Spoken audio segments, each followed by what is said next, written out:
What's poppin' knights? It's OnoKage, otherwise known as the King, and I come to you with another exciting part of What If Goku and Vegeta Trained Boruto Naruto the Next Generation? Yeah, I could just use the show title. How simple was that?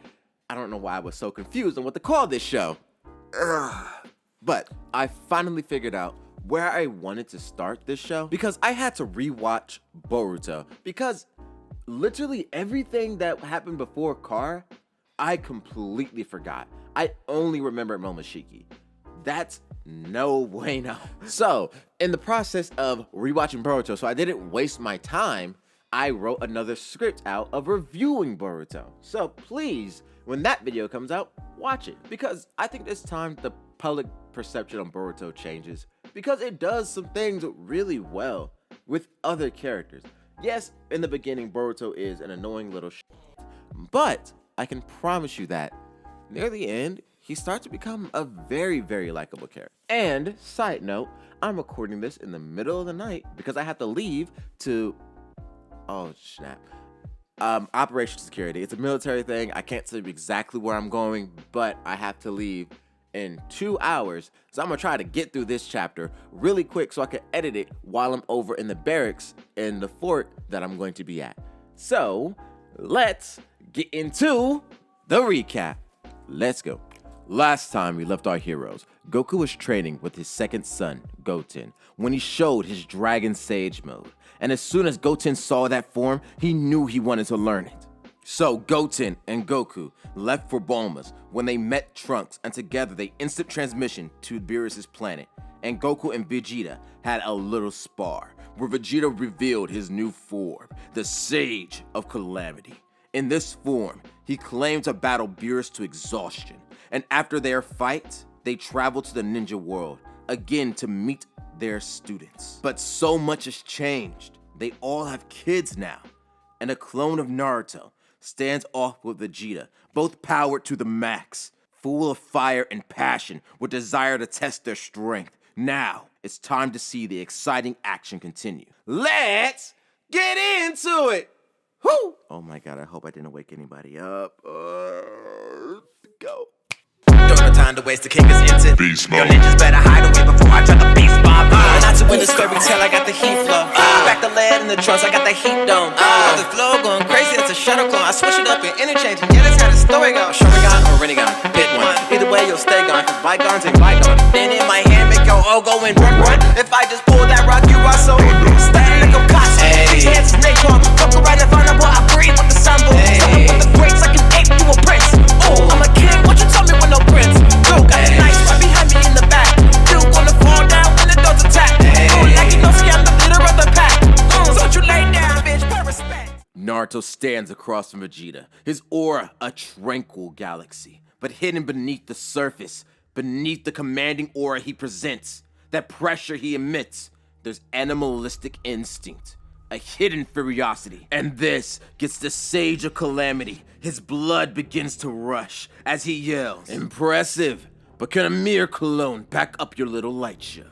Naruto smiles, and before movement could be registered, both warriors disappear in a typhoon of wind, strong enough to topple trees. Boruto's jaw drops as he yells, "What just happened? Where did they go?" But Mitsuki, Sakura, Haku, and Goku are staring off in the distance, solemnly, as Goku smirks and exclaims, "Wow, Naruto, you really improved." Goku then scans around and smiles. Once he sees that Mitsuki was also able to follow the action, he walks over to the small group stating, "Hey, kid, you could follow that fight, right?" Mitsuki smiles as he exclaims, "Yes, the Hokage tagged Vegeta with the Flying Raijin seal before the fight began, and then he used the Flying Raijin to send Vegeta flying with one punch." Goku smiles, excited at this kid's potential, as he exclaims, "Yo, I'm about to go out and check out the action. If you guys want to come, grab my hand." Sorry to questions. Wait, Mr. Goku can use the Flying Raijin too? I thought only the Lord 4th and Lord 7th could do that. I thought they were the only ones skilled enough to do it by themselves. Sakura then places a hand on her daughter's shoulder, saying, "No, what Goku Sensei does is completely different. It's called instant transmission. It allows him to sense where somebody is and teleport over to them. Naruto's flying Raijin allows him to place a seal and teleport over to that seal. However, both of them have the limitations. The flying Raijin needs to be placed first, while instant transmission can be used at any time, after meditation. Naruto thinks that the flying Raijin is better for combat. All of them then grab onto Goku's hand, but Gotenks, he's stuck there, frozen, so he complains, to which Inosuke takes out a Senbon needle and performs quick acupuncture, relaxing Gotenks' muscles, allowing the poison to be let out of his system. As Gotenks stretches his muscles, Inosuke remarks, "Good, now you can stop complaining. Hurry up, you little gremlins." As they take a step towards Goku, they scoff at Inosuke, refusing to say thank you. But as they get closer, they unfuse and they fall over each other, bringing a smile to Inosuke's face, to which Trunks gets up in his face and yells, "Stop laughing, you jerk!" Then stop being a joke, little guy. Least my mom's never put me in a dress, girly. Inosuke freezes at that remark and begins walking closer towards Trunks, silently, when Goten and Sarada get in the middle of the two, telling them to stop, but Inosuke tells them that it's fine. He then holds out his hand in front of Trunks with 2 fingers extended, attempting to form the unison seal with the boy. Trunks raises his eyebrow. "I'm not pulling your finger, creep." Inosuke laughs at the light jab as he states, "It's not some childish trick. Not that you get that. It's a leaf tradition. It basically means no hard feelings. So just do what I'm doing." Trunks does, and the two form the unison symbol. Inosuke then smiles as he states, "You know, you're actually kind of cool for a little guy. Most people don't understand or just resort to violence when I make fun of them, but you're the only one to ever have a half-decent comeback." But Boruto interjects, "Hey, I thought my comeback was pretty good last week." If you ever thought you even dreamt of a good comeback, you need to wake up and apologize. "But you didn't respond when I had my comeback, so I thought I won." "No, I was just shocked at how I could count all your brain cells on one hand." Goten ignores the two arguing, focusing on the hands of Trunks and Inosuke. He thinks that it looks so cool, so he runs over to Mitsuki and Boruto, yelling, "The way you two fight is awesome! Let's fight again sometime." He then holds out both his hands and to form the unison sign. He wants to do it with both of them, to which Boruto and Mitsuki gladly do, forming the sign, and Sarada yells, "I'm glad you boys made up, but can we hurry up and see the fight?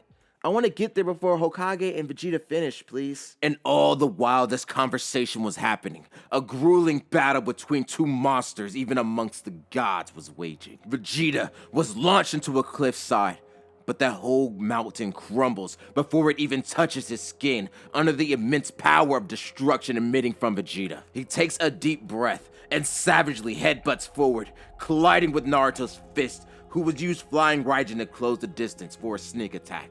Vegeta then gut checks the Hokage, embedding his fist deep in his stomach.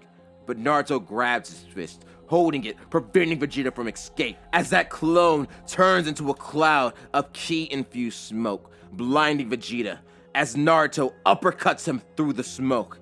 But this time, Naruto's fist is met with resistance, as Vegeta doesn't budge. He smiles, burying his fist in Naruto's face, launching him towards the ground, creating a crater. As Vegeta spits blood from his lips, he laughs. "Well, you've certainly grown more powerful. I don't sense that same weakness in you that your master has. I dare say, at full strength, you'd make for a half-decent warm-up." The smoke clears from the destruction, and Naruto stands, wiping blood from his lip, surprising Vegeta. "For one of your shadow clones to be able to take a blow from me, I dare say, I may have underestimated you." Naruto and Vegeta smile at each other, eager to continue their battle. Naruto yells up towards Vegeta, "Well, a lot's changed since you guys left. I'm the Hokage now, and there's creeps in this world that will never stop trying to ruin our peace." As the clone speaks, the original Naruto uses flying Raijin to appear alongside him, curious to what all this commotion was. But as soon as he sees Vegeta, he knows exactly what this is, and they continue.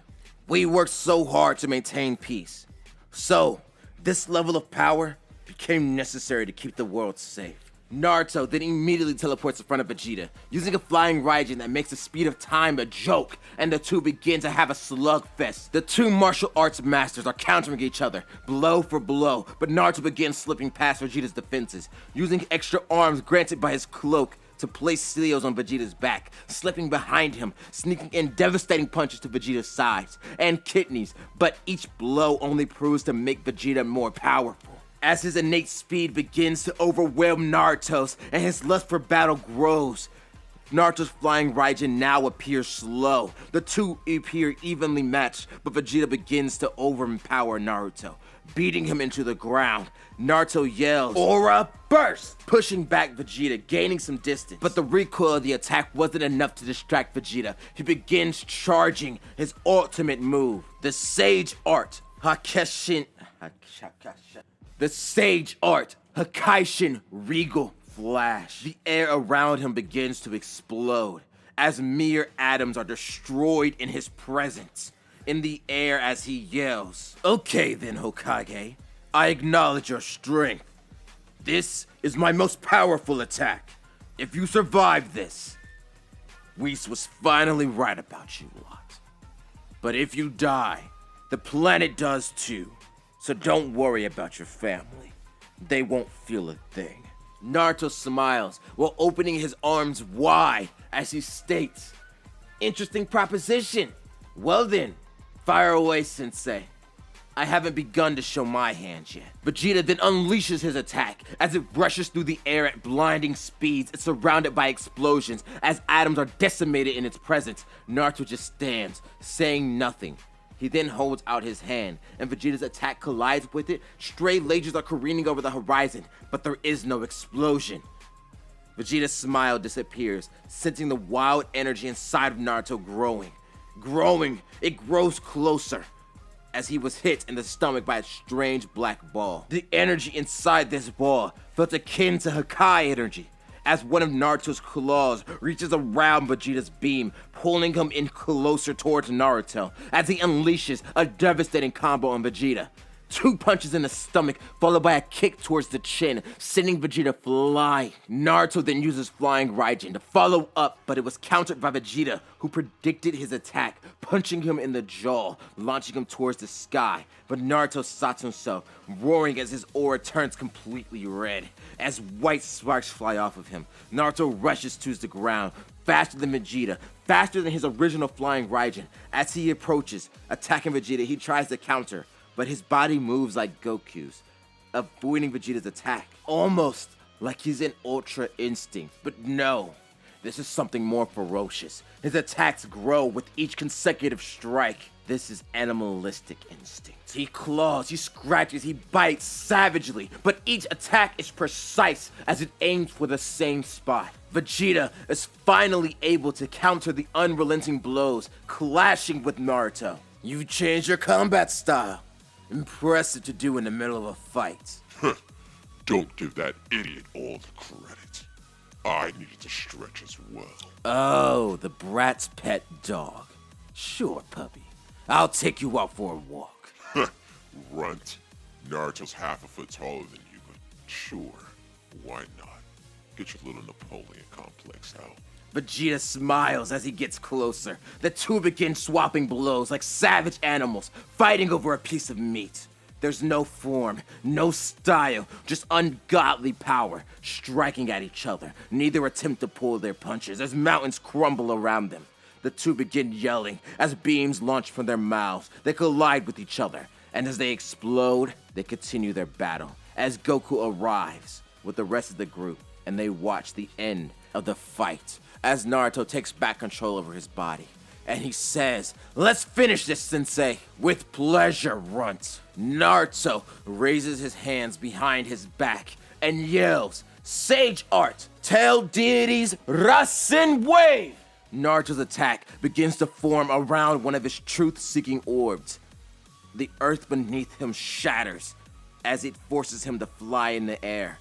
It grows beneath his palms and begins to spin violently as Vegeta yells, "Sage Art, Hakaishin's Regal Flash." I am losing my voice. This quiet yelling ain't it, man. Let's continue. The two attacks collide with each other, exploding the atoms in the air. As they clash, a black hole is formed that the two can't stop. So Sakura and Goku jump in the middle, powering up and stopping the clashing beams, ending the black hole before it can finish forming, destroying the world. Naruto and Vegeta fall from their forms, exhausted, with a smile on their face. They're laughing from all the excitement. Sakura flies down, dragging the two together, smacking them on the backs of their heads before healing their wounds. She grumbles, but they accept it. As Naruto laughs with Vegeta, he states, "Wow, Sensei, I haven't been able to go all out for a while. Thanks for that." Silent, as he looks at Naruto, he holds out his fist, waiting for a fist bump, as he says, "Drop the Sensei." "What do you mean?" "As it stands, I am no longer your teacher, to you or Sakura. I now consider you idiots my rivals." Sakura questions, "Wait, what did I do?" "You jumped in with Kakarot to stop our attacks, did you not? That was my strongest attack, and I assume that was the brat's strongest attack too. You survived. That's good enough." She and Naruto smiles as they fist bump Vegeta, who smiles as well. "It was a good fight. Let's have it again." Goku then flies down, yelling, "Hey, don't forget about me. After that, I can't wait to go a few rounds, Naruto." Goten and Trunks then jump down, amazed by Naruto's performance, as Boruto stays atop the hill with his team, amazed by the power on display. He stands with his mouth agape. That was my dad?" Sarada giggles. "Well, duh. He's the world's greatest Kage, Boruto. He not only protects the village, but he has clones around the whole world. Lord Seventh is amazing." Inosuke then places his hand on Boruto's shoulder, stating, "Yeah, this is what I was talking about. Counting your brain cells on one hand. You live with the guy and didn't even notice how great your dad was. All of our parents are amazing, but your dad is known as the Orange God of Shinobi." Boruto stares down at his dad, still amazed by his power, as Ino speaks through his mind. "Naruto, there's trouble. The land of water, sand, and lightning." Naruto nods his head. He stands up, saying that he has to go. Goten asks, "What's wrong?" To which Naruto bends down to tell the yellow boy, "It's nothing." He then flashes away, saying, "Sorry, Goku-sensei. Maybe next time." Boruto looks around. What just happened? Where'd Dad go?" Inosuke states, "I'm not sure exactly. I'm pretty sure Mom just talked to him, though." Hearing that, Boruto flies to the Hokage's office. He races there. Mitsuki and Sarada follows him. As they arrive, they are cut off by Konohamaru. But Boruto yells, "Big bro Konohamaru! We need to get into the office. I need to talk to Dad." "Sorry, but no, Boruto. You can't pass here. This is important. Someone stole a Dragon Ball from the land of water. Lord Seventh needs full attention on this." Boruto groans, but Sarada gasps in surprise. "Wait, someone stole a Dragon Ball?" What's poppin', Knights? It's OnoKage. I would read this out to you. However, I need you to read it yourselves because the only microphone I have over in these barracks is this headphone microphone, and it's garbage. Other than that, this is a very interesting tale about what happened with the Dragon Balls before and why they're in the different villages. Read it out. It's interesting.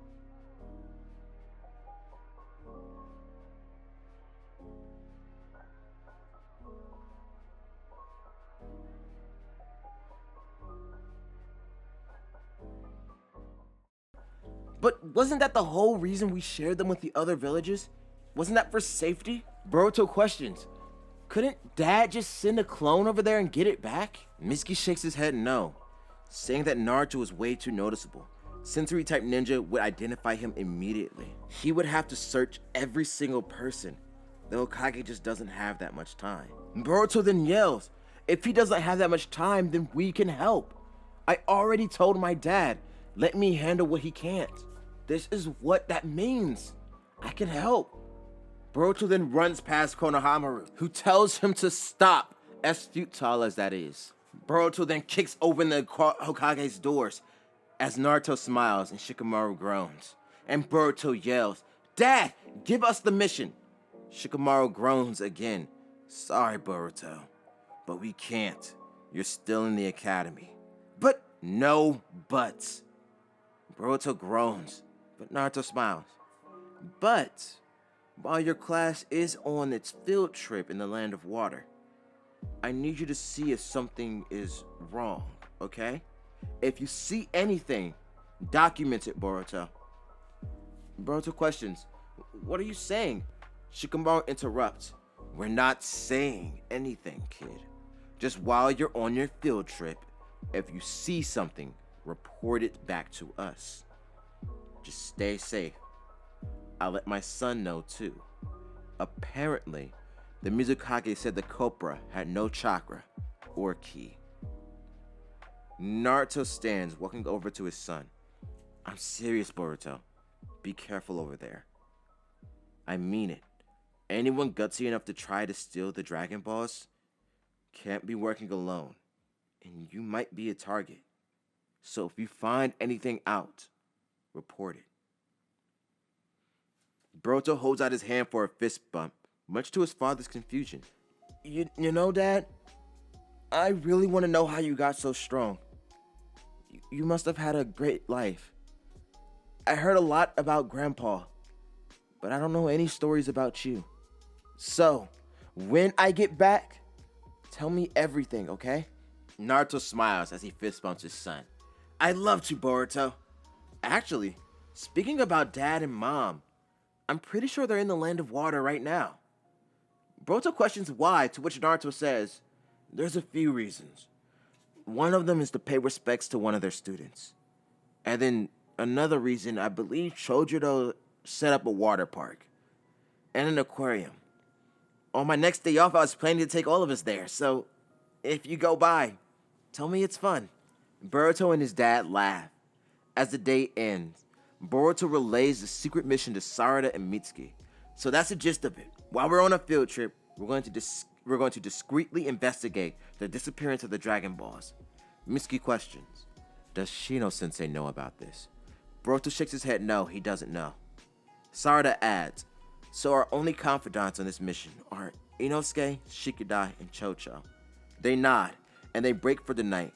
And as they do, Vegeta and Goku reach their hotel, where they're staying free of charge thanks to the Hokage. Vegeta is impressed with the level of economic growth under Naruto's rule. He knows that Naruto's a great leader, but he's also impressed by Naruto's strength. But he's more curious about Sasuke, the student trained under his own hand. He wants to know how strong his student is, to see his strength firsthand, and how it compares to Naruto, the one trained primarily by Goku. He's going to go see Sasuke tomorrow, while Goku is going to see if Naruto, Sakura, Hinata, or Haku have some free time to spar later. He wants to test their strength as well, and gauge it amongst their children. He's also trying to ask them about Jiraiya, to see if he can train their kids, while Goten and Trunks hatch their own plan. Trunks whispers, that Boruto guy, he wasn't all that tough. I want a rematch against him. His ninja tricks just caught us off guard last time. A one-on-one fight, I think we could beat him. And that Sarada girl. Goten adds, yeah, but that Mitsuki guy, he was really weird. He has all those snakes. And it didn't even feel like he was trying when we was fighting. Trunks nods, agreeing with Goten, adding, yeah, we should train a bit.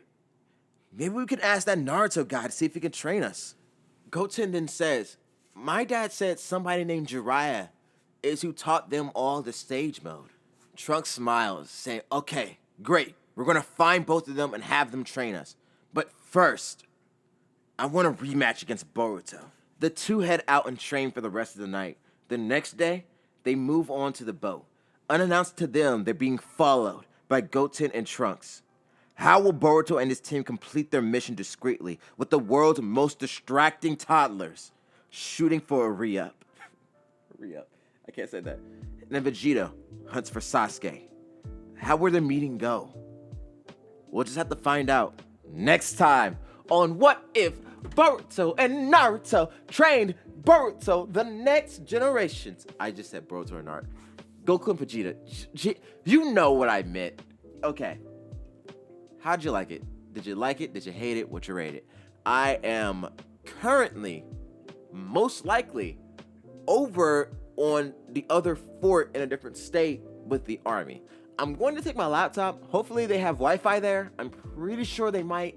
If they do, I'll edit the videos over there and I'll be able to push them out to you while overseas. Those would be kind of cool. Not overseas. I'm still in state.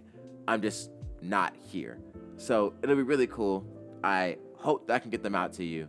The other video I was talking about in the beginning is a review of the first few seasons of Naruto because I am rewatching them for this What If because I really need to know what's happening. Hence why we're going to the water village on a school field trip. You can if you watch Boruto, you know where we're going with this and what's going to happen in this arc and who's stealing the Dragon Balls. You have no clue, actually, because it's a newer villain that I'm working on. So please enjoy. If you liked it, please give it a like. If you hate it, please give it a like. And if you loved it, please consider subscribing. I would love to have you as a continued viewer. Other than that, if no one's told you that you're loved, know that I love you. Please be happy. If you're going through things right now, please know that you're not alone. OnoKage out. Peace. Nobody speak, nobody get choked. If you run the homie, gonna get smoked.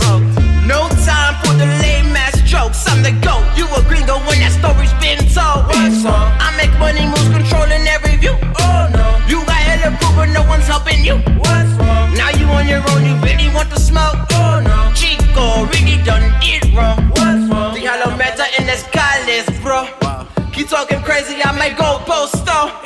Always trouble when they go too far. Nobody mess with me familiar. Father.